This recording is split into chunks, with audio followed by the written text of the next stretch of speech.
En algún lugar de esta página está escondido uno de los diálogos más importantes de todo One Piece. El capítulo 1106 del manga terminó con una gran bomba, y ese gran no está de adorno, pues finalmente y después de casi 1000 capítulos desde su primera aparición, los gigantes han vuelto para decir: si ustedes no irán al arco de Elbaf, el arco de Elbaf vendrá a ustedes. Y fue justo ahí, justo en ese momento, en donde Oda escondió dos de los diálogos más importantes en toda la historia de One Piece. Dos diálogos que revelan el plan maestro que Eiichiro Oda lleva preparando hace 27 años. Damas y caballeros, esto lo explica todo.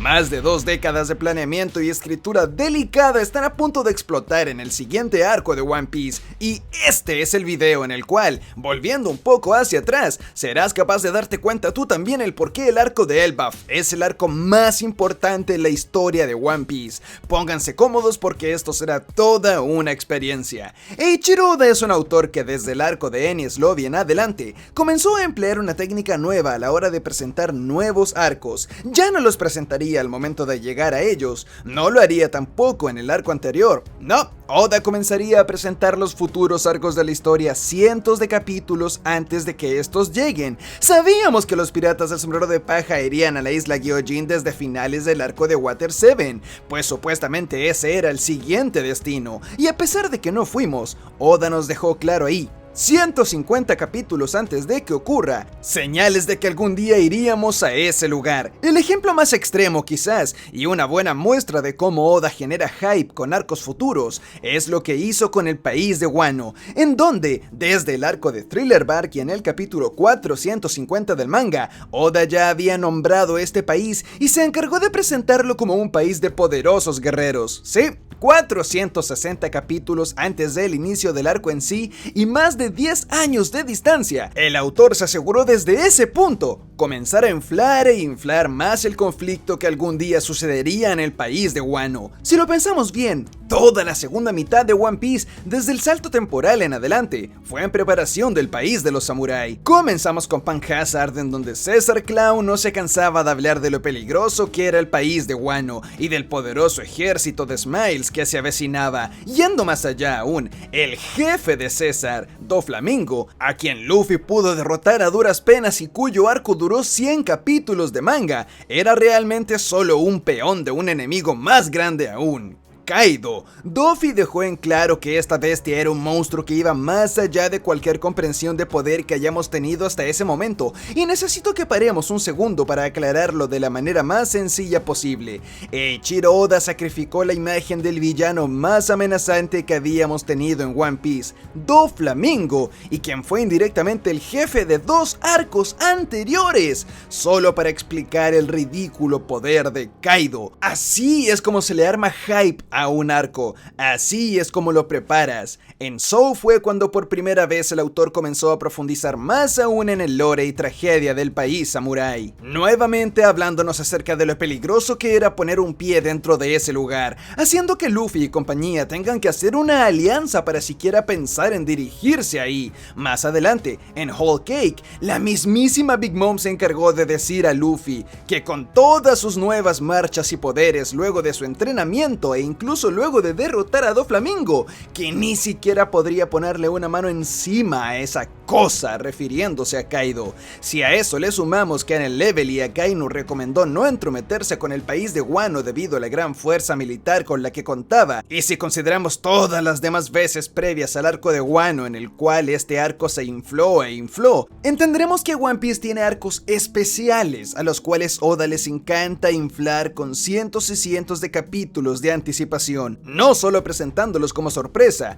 sino que haciéndolo con unos presagios y advertencias de su nivel de peligrosidad y amenaza antes de que estos comiencen, o siquiera que el plan sea dirigirnos a ese lugar. Tener a todo el mundo hablándonos de lo peligroso que es Wano antes de que siquiera sea la intención dirigirnos a esa isla desde el arco de Thriller Bark es algo que llena la credibilidad de la serie y hace que la expansión de universo sea mejor aún. Pero todo esto está ahí más que nada para generar hype, porque Oda sabía que era un arco importante y por eso no lo introdujo de golpe y lo fue haciendo a lo largo de más de 400 capítulos de anticipación. Sí, Wano es un excelente ejemplo de cómo Oda fue capaz de generar un hype que, se haya cumplido o no para muchos lectores, porque eso es tema aparte, demostró no solo lo mucho que puede adelantarse y construir por adelantado la escritura de su historia, sino que además emociona al lector al, después de cientos de capítulos, por fin ir a aquella isla sobre la que venimos hablando durante décadas,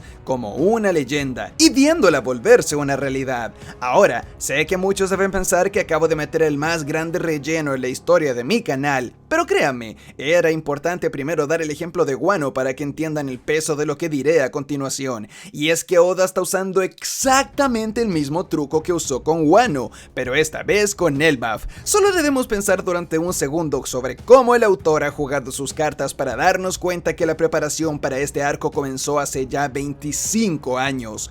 1. Oda comenzó su estrategia desde que aparecieron Dory y Brogy en el arco de Little Garden, creando hype para el momento en que su arco finalmente llegue, al presentarlos como guerreros que hace cientos de años causaron el caos alrededor del mundo debido a su monstruosa fuerza. Fue desde ese momento que Oda nos dio una demostración del monstruoso poder de estos guerreros, siendo capaces de, a cientos de metros de distancia, desintegrar completamente a un pez conocido como el Devora Islas, con un ataque que incluso para los estándares de poder de hoy en día es una barbaridad, pues lo más cercano que hemos tenido fue un poder de Kaido y Big Mom juntos, pues si transportamos aquel ataque de los capítulos 100 a los estándares de hoy en día, sigue siendo suficiente como para desintegrar completamente el barco de la tripulación de un pirata de 3.000 millones de recompensa. Es decir, el haki que estos gigantes pueden expulsar es descomunal y, como dijimos, solo comparable al de Kaido y Big Mom. En el capítulo 847 del manga, Big Mom deja en claro que si tan solo Lola se hubiese casado con Loki, el rey de los gigantes, la fuerza de su ejército habría sido tal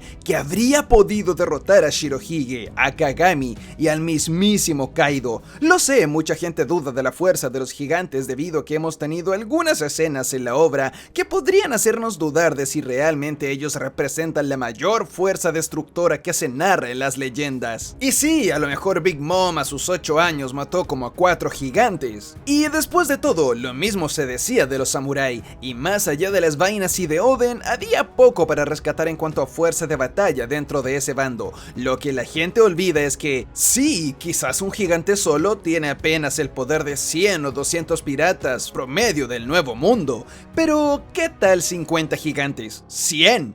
500 mutantes del tamaño de un edificio frente a alguien, 1000 de ellos de raza guerrera y de máximo rango dispuestos a acabar contigo. El fandom de One Piece está obsesionado con subestimar a los ejércitos por sus soldados individualmente, cuando la serie nos ha recalcado hasta el hartazgo que la superioridad numérica muchas veces puede hacer milagro contra enemigos demasiado fuertes. Pero un par de piratas bestia random dejaron agonizando a Izo. Miles y miles de soldados de la marina fueron capaces de atravesar al mismísimo Shirohige y crear daño que eventualmente terminó en su muerte. Ahora imaginen exactamente eso, pero cada uno de los miles de guerreros midiendo de 20 a 30 metros. Hay una razón por la cual Big Mom está tan obsesionada con lograr que César lleve a cabo su experimento para lograr la gigantificación humana, y eso que aún no conocemos a ninguna rama exactamente de élite guerrera de Elbaf. Como si fuera poco, también tenemos una razón sentimental para visitar este arco, y es que desde la marca de los 400 capítulos, el autor plantaba más y más semillas que presagiarían que este arco llegaría algún día, con la inclusión de Saúl en la historia, quien directamente declara ser originario del país de Elbaf. En este sentido, Oda jugó una carta maestra al revelar que este gigante seguía vivo, y no hablo de su manía de no matar personajes, eso me molesta a mí también, sino que por lo menos Saúl es una carta importante que le da razones a Robin Robin para visitar dicha isla, dándole así aún más peso al hecho de dirigirnos a ese lugar, y haciendo que no sea una isla completamente desconocida al que vamos solo por obligación o por casualidad, sino que esto demuestra que todo había estado presagiado por el autor, y es un lugar en donde Robin podrá encontrarse con su viejo amigo. Si a eso le sumas que en Egghead, Luffy y sus amigos llegaron hace un par de meses y ya están cantando felices que se dirigirán a dicho lugar, y que ahora encima llegaron los gigantes, queda claro que Oda ya lo decidió. Cada una de las veces en que Elbaf ha sido nombrado a lo largo de One Piece, desde el año 1999 hasta el 2024, ha sido con la intención de generar expectativa y prepararnos para el día en que finalmente nos dirijamos a la isla de los gigantes, tal cual como lo hizo con Wano, y ese día finalmente ha llegado. Esta es la última isla con la que Eiichiro Oda ha empleado este truco, y acá es cuando la cosa se vuelve interesante, porque toda esta expectativa, todo este foreshadowing, todas las veces en que Elbaf ha sido nombrado a lo largo de 25 años para generar hype, no solo será recompensado, sino que es algo que tiene un significado que si te pones a pensarlo, te darás cuenta de lo siguiente. La primera vez que Oda hypeó tanto un arco fue con Wano, y lo hizo porque además de las batallas y locuras que veríamos en ese lugar, de ese arco nos iríamos con piezas fundamentales para el final de la historia. Luffy siendo declarado un emperador, el despertar de su poder y la verdad sobre el dios del sol. Este fue un movimiento que marcó un antes y un después en One Piece. No es un giro argumental cualquiera, es uno que le dio inicio al One Piece real, a la historia que Oda siempre quiso contar. Pero para escribir el arco en el cual esos eventos se llevaban a cabo, primero tuvo que hypearlo durante décadas de anticipación. Ahora veamos el caso de Elbaf. El segundo arco en toda la historia de One Piece que ha usado esta estrategia ha sido tan hypeado y anticipado por el autor al mismo nivel de Wano. ¿No creen que considerando que Oda ha usado la misma estrategia, nos iremos de este arco con algo más que simplemente una aventura? Exactamente, este arco ha sido tan presagiado desde el inicio de la obra porque al igual que en el país de los samurai, en Elbaf aprenderemos todo lo que nos falta saber acerca del dios del sol, figura a la que sabemos canónicamente que los gigantes veneran y pagan tributo. Esta anticipación y presagios de parte del autor son porque Elbaf es un arco que Oda siempre ha querido contar, siempre ha querido dibujarlo. Oda se muere por al fin revelar todos los secretos que esta tribu ancestral guarda y todo el lore que está a punto de caer y nos volará a la cabeza.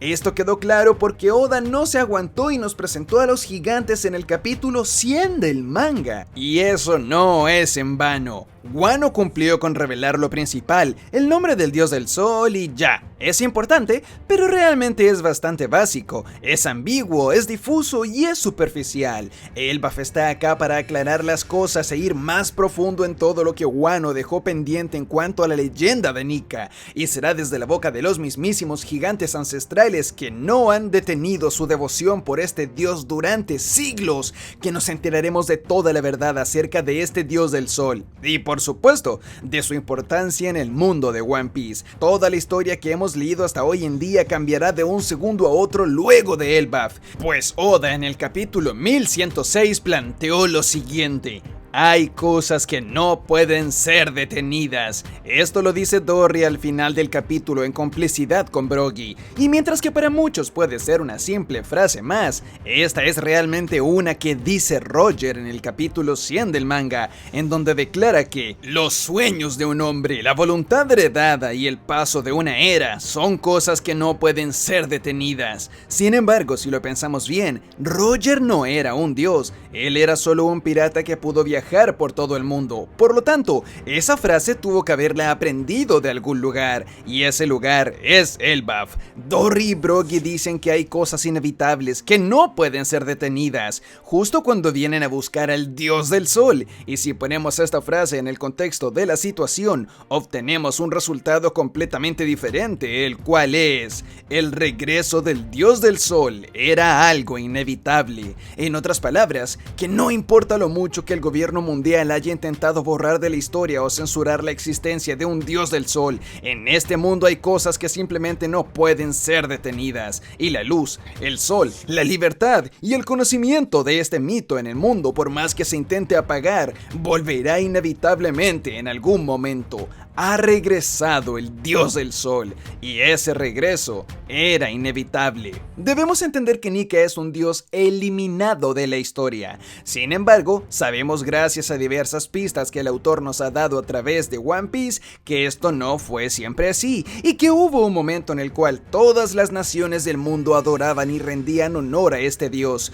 No por nada, diversas culturas alrededor del mundo de One Piece usan el símbolo del sol disfrazado con iconos que representan a sus países. Amazon Lily usa la cabeza de una gorgona, el clan Kozuki lo lleva dentro del ave en su símbolo, Skypiea lo usa como un timón, y así varios países alrededor de la obra lo han hecho. Por lo tanto, el gobierno mundial logró exitosamente eliminar el mito de Nika de la cultura popular. No así logró hacerlo completamente, pues rastros y pequeñas cenizas de esta leyenda siguen existiendo de distintas maneras alrededor del mundo. Este exterminio a medias dejó al mundo en una posición muy incómoda, en la cual hoy en día tenemos 3 distintos niveles de adoración a Nika. 1. A aquellos que conocen al dios del sol y lo idolatran directamente. En este grupo se ubica a los gigantes, quienes han podido mantener viva su creencia en él. Los gigantes esperan su regreso literalmente, de manera que llevan cientos de años realizando rituales, ayunos y demás en su nombre y esperando su regreso. En este nivel podemos también encontrar a los bucaneros, quienes también mantuvieron su fe con vida. A diferencia de los gigantes, sin embargo, los bucaneros jugaron con fuego al ser demasiado específicos a la hora de hablar de él tal vez, y no lo llamaban dios del sol, sino que directamente por su nombre, Nika. Con estas dos naciones, Oda quiso darnos las dos posibles rutas que una civilización que cree en el dios del sol puede obtener. El buen final, que es el que se han llevado los gigantes, quienes han sobrevivido al exterminio y han luchado contra la censura al poder mantenerse vivos sin dejar de poder alabar al dios del sol, y el mal final, que sería el caso de los bucaneros, quienes contaron con la peor de las suertes y que fueron reducidos a ser esclavos, terminando en un exterminio de su raza. Acá podríamos también ubicar a los Lunaria, que también están esperando el regreso de alguien, pero siendo que nos falta saber sobre sus razones y motivos, por lo menos van en este punto, porque a diferencia de los gigantes que lo conocen como el dios del sol y los bucaneros que lo conocen como Nika,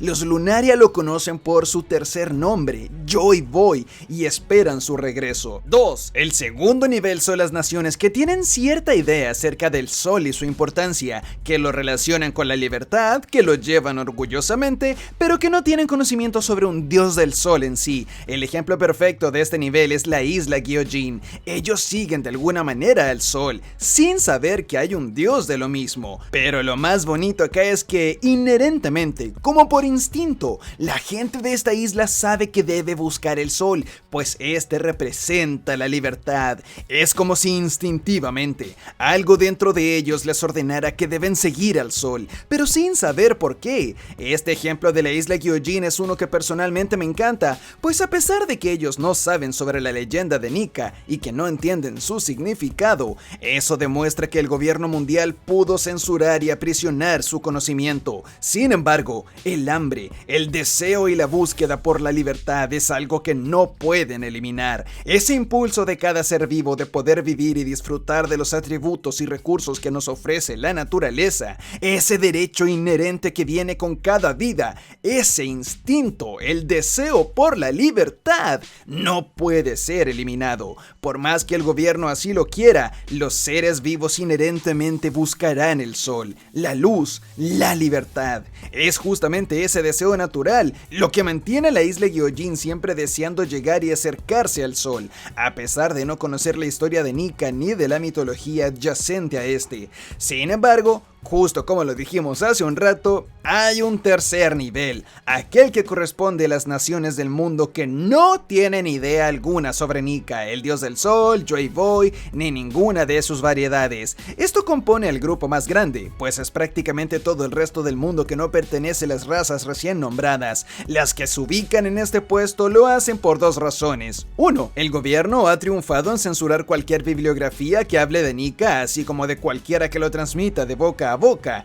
Y 2. Su símbolo fue escondido y disfrazado con diversas figuras para no ser detectados por el gobierno mundial, irónicamente haciendo que la misma gente de dichas naciones no sepa el significado de sus propias banderas ni cómo fueron creadas. Pero es justo este grupo, el que no tiene idea de Nika, el más interesante y peligroso para el gobierno. ¿Por qué?, se preguntarán. Pues al ser la mayoría del mundo, este grupo es quien más impacto causará cuando eventualmente se enteren de la verdad, de la existencia del dios del sol y del significado de aquella bandera que han ondeado con tanto orgullo durante siglos sin saber su real significado. Después del arco de Elbaf, y justo como dijeron los gigantes, será imposible detener la gran tormenta que la Dee está a punto de traer. Será imposible detener la revelación del dios del sol. Será imposible detener aquella revolución mundial contra el gobierno, y será imposible detener el hambre de la gente por conocer la historia real, tal cual como es imposible detener el regreso del dios del sol. Con el arco de Elbaf, Oda está a punto de traernos la más grande revelación, el más grande giro, pero no para nosotros, sino que será para la gente de todo el mundo cuando finalmente se les muestre la existencia de este dios. Es por eso que el grupo más ignorante, el más desinteresado y el más ingenuo que ha sido engañado por el gobierno desde hace 800 años, es irónicamente el más importante y peligroso de todos, pues si bien no son los más listos ni perspicaces, ellos son la mayoría, son prácticamente toda la población mundial, y si ese grupo que conforma el 99.9% de las personas del mundo se entera de la verdad, será el más grande golpe en la historia contra el gobierno, pues ya no serán solo 3 o 4 razas los que saben acerca del dios del sol, o las que tienen alguna idea borrosa pero no entienden su significado, sino que ahora será todo el mundo quienes a la vez serán testigos de la existencia de este ser, porque esto es algo que no puede ser detenido. Oda está cocinando y probablemente esté planeando dibujar un capítulo lleno de páginas dobles de inicio a fin, en el cual vayamos reino por reino, país por país, de todas las islas que hemos recorrido desde el inicio de la obra: Arabasta, Skypiea, Water 7, Isla Gyojin, Wano, Zou, Elbaf. Todas y cada una con absolutamente todos sus habitantes mirando al cielo al unísono y dándose cuenta de la silueta que está apareciendo en el cielo. Una silueta gigante que cubrirá absolutamente toda la visión al mirar hacia arriba. Una figura tan grande como la sombra de Luffy desde Skypiea se proyectará para anunciar a todo el mundo que el dios del sol ha llegado. Ese será el clímax temático de esta parte de One Piece, cuando al fin todos los reinos del mundo que llevan el sol disfrazado en su bandera se enteren del verdadero significado de este símbolo y se rebelen contra el gobierno mundial, poniendo su fe en un pequeño joven que, al pasar por cada uno de sus países, les demostró que no solo por ser piratas, Luffy y sus amigos son categóricamente malvados, que irónicamente, el gobierno que jura protegerlos es quien realmente es el villano, y que este muchacho ha liberado a cada uno de los países por los cuales ha pasado. Este será uno de los más grandes clímax de One Piece y que comenzó a ser desarrollado y planeado por el autor tan atrás como el arco de Little Garden, 25 años atrás. Y muchas gracias por ver el video, pero como sabes, este no es nada sin tu comentario, así que deja uno abajo y veamos qué tal. El arco de Elbaf es una realidad. ¿Qué tan hypeado estás? ¿Cómo crees que irán a recibir a Luffy por ser el dios del sol? ¿Qué eventos sucederán en ese lugar? Y por supuesto, ¿qué opinas de todo lo que he dicho en este video? Ustedes saben que los leo a todos y cada uno, pero no se les ocurra irse del video sin suscribirse, pillines, ni se les ocurra, porque ahora que está comenzando el arco de Elbaf, me muero por cubrir capítulo a capítulo cada semana. Oh, siempre olvido decir esto, pero dale un like al video si te gustó, y si no te gustó, dale un like al video de todas maneras, no sabes lo mucho que me ayuda. Así que sin nada más que decir, yo soy Gad, y nos vemos en los comentarios. ¡Chau!